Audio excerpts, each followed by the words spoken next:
Upbeat music sting fades out. Ever feel like you're stuck on repeat when you're describing charts for IELTS Writing Task 1? Just saying the numbers went up and the numbers went down over and over again. It's a really common trap, and honestly, it can seriously hold your score back.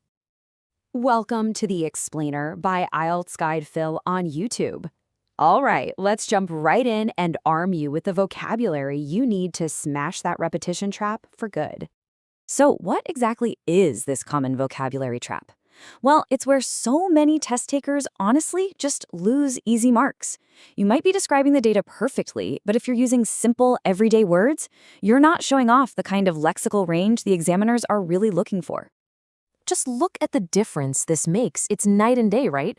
Over on the left, you've got descriptions that are fine, but they're pretty basic. The sales went up. Sure, it's true, but it's not going to wow anyone. Now look at the right. That's where the high scores live. Sales surged dramatically. That tells a story of speed, of power. Tourist arrivals plummeted. Wow, that paints such a vivid picture of a massive, fast drop. And instead of just saying the numbers were different, using a phrase like a significant disparity existed shows a whole other level of vocabulary. This is the kind of precision that separates a good score from a great one, like a band 7 or 8.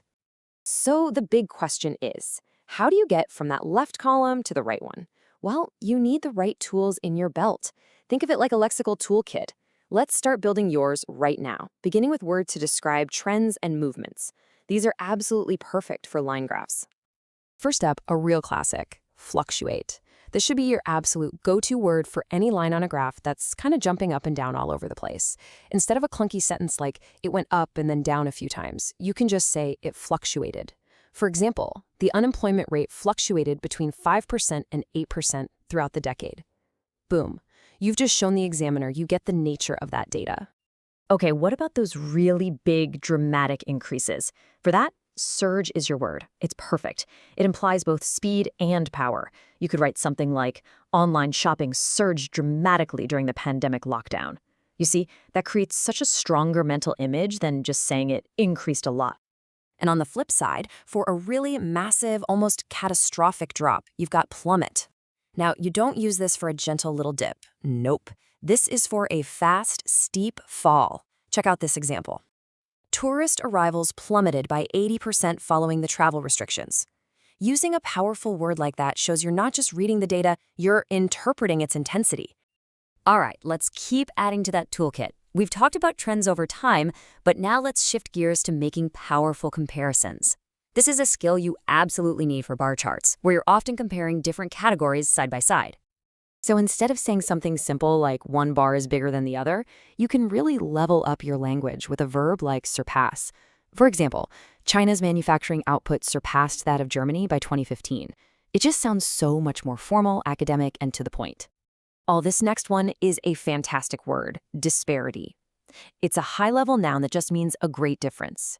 So instead of there was a big difference, you can sound much more academic by saying there was a significant disparity. For instance, there was a significant disparity in educational achievement between demographics. See how that one word just elevates the whole sentence? It's brilliant. Okay, next up in our toolkit, pie charts. Now with pie charts, the game changes a little. It's not really about trends or comparing separate bars. It's all about describing parts of a whole. So we need language that focuses on proportions and percentages. Constitute is an amazing formal verb for exactly this. It literally means to be a part of a whole.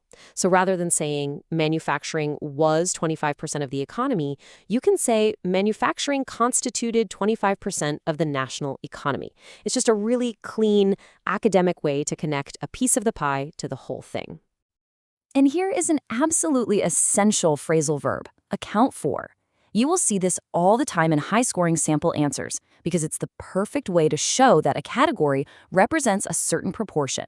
For example, renewable energy accounted for 15% of total electricity generation.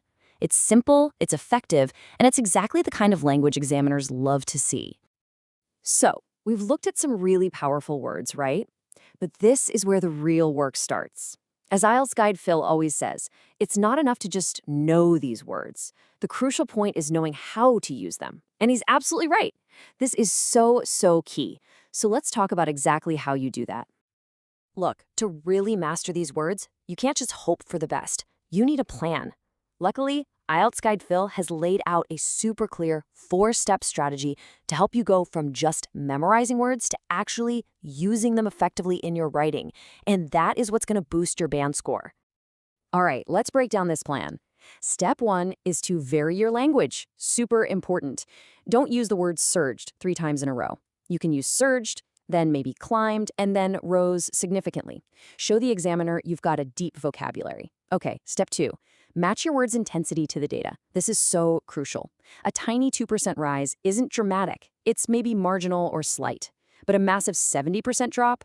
Yeah, that's when you pull out a word like plummeted. Step 3. Use formal language. Don't forget, this is an academic test, so you're going to want to choose commence over start or constitute over make up. And finally, step 4, practice with precision. You've got to know the subtle differences between words. For example, fluctuate and oscillate are similar, but they're not exactly the same.